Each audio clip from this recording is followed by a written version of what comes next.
We are dramatically increasing the ability of Americans to access more affordable health insurance through options and through their employers.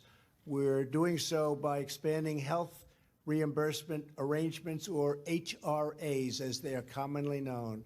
HRAs will allow American workers to shop for the plan that's right for them and their family and have their employer cover the cost.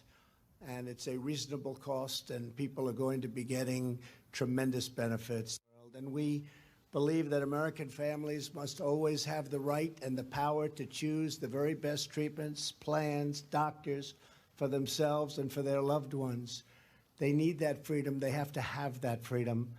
And that's exactly what today's action is all about. We're putting the people back in charge with more choice for better care at a far lower cost.